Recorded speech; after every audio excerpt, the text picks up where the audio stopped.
Welcome students, स्वागत है आपका मेरे चैनल फार्मा स्कॉलर्स में। हमेशा की तरह आज मैं एक बहुत इंपॉर्टेंट टॉपिक के साथ हाजिर हूँ। आज का इंपॉर्टेंट टॉपिक है शेड्यूल एम। शेड्यूल एम को इंट्रोड्यूस किया था ड्रग एंड कॉस्मेटिक एक्ट 1988 ने। ठीक है, ड्रग एंड कॉस्मेटिक एक्ट जो खुद 1940 में आया था, पर उसने इंट्रोड्यूस किया था शेड्यूल एम को 1988 में। ठीक है, और शेड्यूल एम को हम कहते हैं जीएमपी भी कहते हैं। शेड्यूल एम को जीएमपी की फुल फॉर्म है गुड मैन्युफैक्चरिंग प्रैक्टिसेस। ठीक है, तो ये शेड्यूल एम आने की क्या वजह थी? क्योंकि इससे पहले हमारे पास कोई ऐसे रूल रेगुलेशन नहीं थे जिससे हमें पता चल सके कि हमारी फार्मास्यूटिकल कंपनी की बिल्डिंग कैसी होनी चाहिए, आसपास की लोकेशन कैसी होनी चाहिए, उसका प्रेमिसेस कैसा होना चाहिए, और जो कंपनी का जो वाटर सिस्टम है वो कैसा होना चाहिए, कंपनी के जो मैन्युफैक्चरिंग एरिया है वो कैसा होना चाहिए। उस वेयर हाउस के लिए कोई ऐसे रूल रेगुलेशन नहीं थे, और जैसे कि हमारा कोई वेस्ट ट्रीटमेंट है उसके लिए कोई रूल रेगुलेशन हमारे पास नहीं थे। ठीक है, तो इन सब के लिए रूल रेगुलेशन लेके आया हमारा शेड्यूल एम। ठीक है, शेड्यूल एम में आज हम पढ़ेंगे जनरल रिक्वायरमेंट्स के बारे में। जनरल रिक्वायरमेंट्स के बारे में अगर हम देखें तो सबसे पहले हमारा जो ख्याल आता है वो है लोकेशन एंड सराउंडिंग्स के बारे में। लोकेशन और सराउंडिंग्स में अगर हम देखें तो लोकेशन और सराउंडिंग्स हमारी कंपनी की ऐसी होनी चाहिए जो कि किसी तरह के क्रॉस कंटेमिनेशन को जो है प्रिवेंट करे। ठीक है, किसी तरह का क्रॉस कंटेमिनेशन ना हो सके, ऐसी जगह पे हमारी फैक्ट्री जो है वो सिचुएटेड होनी चाहिए। किसी तरह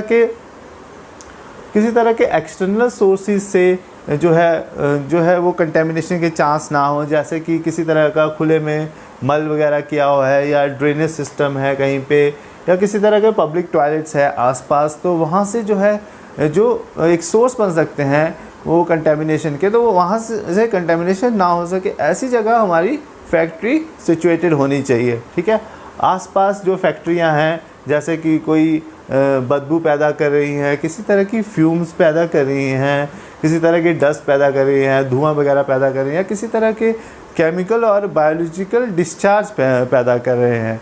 ठीक है, तो हमारे इस तरह की आसपास की कोई फैक्ट्री से कंटेमिनेशन ना हो सके। ठीक है, हमारे पास बिल्डिंग और प्रीमिसेस कैसा होना चाहिए? बिल्डिंग हमारी ऐसी होनी चाहिए कि उसका जो है वो डिज़ाइन इस तरह हो, उसको हम इस तरह से मेंटेन करें, अडेप्ट करें कि जो है वहाँ पे हम अपनी दवाइयों का जो निर्माण है वो एक हाइजीनिक कंडीशन में कर सकें। हमारा प्रीमिसेस कैसा होना चाहिए? हमारा प्रीमिसेस कंपैटिबल होना चाहिए। कंपैटिबल का मतलब है कि जो है जैसे दो अलग अलग एरियाज़ में, दो एडजेसेंट एरियाज़ में मैन्युफैक्चरिंग हो रही है, तो एक एरिया में जो मैन्युफैक्चरिंग हो रही है और दूसरे एरिया में जो मैन्युफैक्चरिंग हो रही है, तो वो आपस में इंटरफेयर ना करें। ठीक है, वहाँ के प्रोडक्शन से दूसरे जो प्रोडक्ट है उस पर कोई इम्पैक्ट ना पड़े, इस चीज़ को हम अवॉइड करते हैं। तो इस चीज़ को बोलते हैं कि हमारा प्रीमिसेस जो है कंपैटिबल होना चाहिए। हमारे पास सफिशिएंट स्पेस होनी चाहिए, हमारे पास सफिशिएंट स्पेस होनी चाहिए ताकि जो है हम अपने जो इक्विपमेंट्स हैं, जो मशीनें हैं, उनका एक लॉजिकल ऑर्डर से जो है वो उनको एक प्रॉपर तरीके से डिस्टेंस में जो है उनको एडजस्ट कर सकें। हमारा जो मटेरियल है उनका रख रखाव कर सकें प्रॉपर लॉजिकल ऑर्डर से, एक प्रॉपर तरीके से। ठीक है, हमारे जो मैन पावर है हम उनको एडजस्ट कर सकें प्रॉपर तरीके से। हमारे जो आवाजाही है लोगों की उसको हम कंट्रोल कर सकें प्रॉपर तरीके से। ठीक है, जिससे जो है वो किसी तरह के मिक्सअप के चांसेस ना हो, किसी तरह के क्रॉस कंटेमिनेशन के चांसेस ना बने।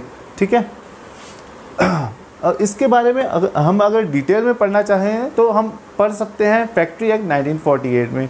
फैक्ट्री एक्ट 1948 का जो 63rd पॉइंट है वो हमें डिटेल में बताता है इसके बारे में कि हमारी बिल्डिंग कैसी होनी चाहिए। ठीक है, और हमारा जो जैसे कि हम देखें तो हमारे पास ऐसा हमारा एरिया होना चाहिए जिसमें जो है हम इंसेक्ट्स की जो एंट्री है इंसेक्ट्स की एंट्री को प्रिवेंट कर सकें, ठीक है। किसी तरह के हमारी फैक्ट्री में बर्ड्स एंटर ना कर सकें, किसी तरह के मक्खी मच्छर हमारी फैक्ट्री में एंटर ना कर सकें, तो इस तरह का हमारा प्रीमिसेस होना चाहिए, ठीक है। क्योंकि वो भी एक तरह के कंटेमिनेशन के सोर्स बन सकते हैं, ठीक है। हमारा इंटीरियर ऐसा होना चाहिए, हमारी इंटीरियर डिज़ाइनिंग ऐसी होनी चाहिए जिसमें क्रैक्स ना हो, जैसे कि हमारे फ्लोर है, हमारे जो वॉल है हमारी ऐसी होनी चाहिए कि जहाँ पे हम उसको प्रॉपर तरीके से क्लीन कर सकें, ठीक है। उसके अगर पेंटिंग वगैरह करनी है हमें तो वो हम आराम से कर सकें, हमें इसमें कोई दिक्कत ना आए, ठीक है। हमारे किसी तरह के ओपन जॉइंट्स ना हो, हमारी सीलिंग प्रॉपर हो, ठीक है। किसी तरह के ओपन जॉइंट्स ना हो ताकि उसमें डस्ट वगैरह जमा ना हो सके, ठीक है। हमारे पास सफिशेंट AHUs होने चाहिए, हमारे पास AHUs जो हैं वो सफिशेंट नंबर में होने चाहिए। AHU की फुल फॉर्म होती है एयर हैंडलिंग यूनिट्स। तो एयर हैंडलिंग यूनिट्स जो है वो HVAC सिस्टम पे काम करते हैं, जिससे वो वेंटिलेशन को कंट्रोल करते हैं, वो ठीक है, एयर को फिल्टर करते हैं और हमारा टेम्परेचर को, हमारी RH को, हमारे डिफरेंशियल प्रेशर को कंट्रोल करते हैं, जिससे कंटेमिनेशन और क्रॉस कंटेमिनेशन को प्रिवेंट किया जाता है। तो हमारी जहाँ मैन्युफैक्चरिंग हो रही है उस एरिया को वो कवर करे, इतने हमारे पास सफिशेंट नंबर ऑफ़ AHUs होने चाहिए, ठीक है। हमारे पास जो लाइटिंग है वो प्रॉपर होनी चाहिए, ठीक है। हमारे पास जहाँ भी हम मैन्युफैक्चरिंग कर रहे हैं सपोज़, और जहाँ पे हम टेस्टिंग कर रहे हैं, तो हमारे पास लाइट प्रॉपर होनी चाहिए। तो वहाँ पे किसी तरह की लाइट की कमी ना हो, जिससे हमारे वो प्रोडक्शन में किसी तरह की बाधा आए, ठीक है। इमरजेंसी के लिए हमारे पास इमरजेंसी लाइट की भी सुविधा होनी चाहिए।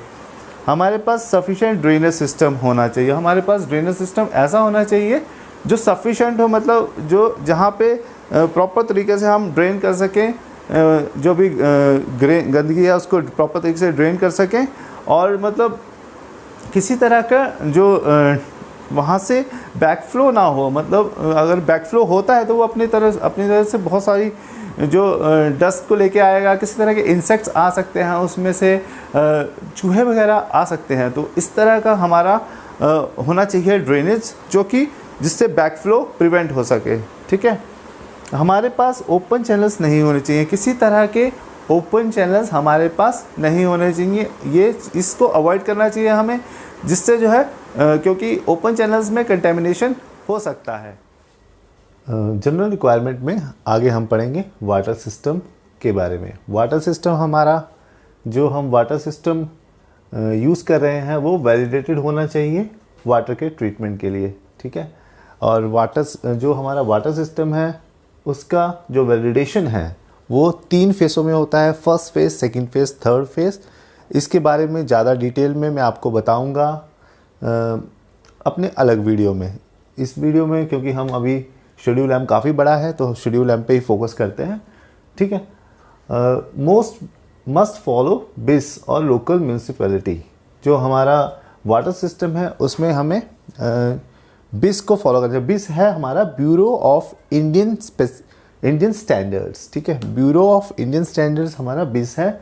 हमें लोकल म्यूनिसिपैलिटी या ब्यूरो ऑफ इंडियन स्टैंडर्ड को फॉलो करना होता है अपने वाटर के ट्रीटमेंट को, जिस ट्रीटमेंट के थ्रू हम अपना पोर्टेबल वाटर बना रहे हैं रॉ वाटर से, या फिर रॉ वाटर से हम प्योरीफाइड वाटर बना रहे हैं, तो उस वाटर सिस्टम को हमें BIS या लोकल म्यूनिसिपैलिटी के आधार पर वो ट्रीट करना चाहिए, जिससे हम अपना पोर्टेबल या प्योरीफाइड वाटर फार्मास्यूटिकल स्पेसिफिकेशन के अकॉर्डिंग हम फार्मास्यूटिकल स्पेसिफिकेशन के अकॉर्डिंग अपना वाटर बना सकें, ठीक है। प्योरीफाइड वाटर हम सारे पर्पसेस में यूज़ कर सकते हैं। मैन्युफैक्चरिंग पर्पसेस हो गया या वॉशिंग हो गया, हर पर्पस में हम यूज़ कर सकते हैं। वॉशिंग में भी यूज़ करते हैं और मैन्युफैक्चरिंग में भी कई केसेस में हम वॉशिंग के लिए वो पोर्टेबल वाटर का यूज़ कर सकते हैं, लेकिन पोर्टेबल वाटर का यूज़ हम मैन्युफैक्चरिंग के लिए नहीं करते हैं। क्यों नहीं करते हैं, इसका एक लॉजिक है, ठीक है। वो मैं आपको आगे बताऊंगा जब मैं आपको वाटर वैलिडेशन के बारे में बताऊंगा, ठीक है। Must be stored in tanks. Tanks जो है उसमें जो है हमें अपने पानी को जो है स्टोर करके रखना चाहिए, और ऐसा स्टोरेज होना चाहिए जिसमें हम जो है माइक्रोबियल ग्रोथ को जो है वो वहाँ पे नहीं हो पाए, ठीक है, प्रिवेंट करे हमारा जो स्टोरेज है। किसी तरह की जो है वहाँ पे माइक्रोब्स ग्रो ना हो जाए, फंगस वगैरह काई वगैरह ना जम जाए, इस तरह का हमारा ट्रीटमेंट होना चाहिए उन टैंक्स में। क्लीनिंग हमें टाइम टू टाइम करनी है, टैंक्स की क्लीनिंग सैनिटाइजेशन जो है वो टैंक्स की टाइम टू टाइम करनी चाहिए, जिससे जो है किसी तरह की माइक्रोबियल ग्रोथ ना हो पाए, और इसके रिकॉर्ड्स भी हमें मेंटेन रखने चाहिए, ठीक है। अगर हम आगे बात करते हैं डिस्पोजल ऑफ वेस्ट की। वेस्ट का डिस्पोजल कैसे करेंगे? वेस्ट का डिस्पोजल हम करेंगे जैसे कि हमारे वेस्टेज हैं सॉलिड, लिक्विड और गैसेस, जो 3 टाइप के हमारे वेस्टेज हैं उनको डिस्पोज करेंगे हम EPCB के रूल्स के अकॉर्डिंग। EPC हमारा है इन्वायरमेंटल पॉल्यूशन कंट्रोल बोर्ड। इसके तहत हमें अपने वेस्टेज का डिस्पोजल करना है। जो बायोमेडिकल वेस्ट है जो हमारा बायोमेडिकल वेस्ट है उनका हमें डिस्पोजल करना है बायोमेडिकल वेस्ट मैनेजमेंट 1996 के अकॉर्डिंग, ठीक है। और जो भी हमारे ड्रग के रिजेक्टेड ड्रग्स हैं उनको प्रॉपर रिजेक्शन करेंगे, डिस्पोज करेंगे रिस्पॉन्सिबल पर्सन की प्रेजेंस में, ठीक है, और रिकॉर्ड्स जो है उनके मेंटेन रखेंगे। तो ये था हमारा जनरल इंट्रोडक्शन शेड्यूल एम के बारे में, जो जनरल रिक्वायरमेंट्स हैं। अगर आपको ये समझ आया तो आप अपने दोस्तों के साथ शेयर कीजिए, ठीक है, लाइक कीजिए, और हाँ, सब्सक्राइब करना मत भूलना फार्मा स्कॉलर को।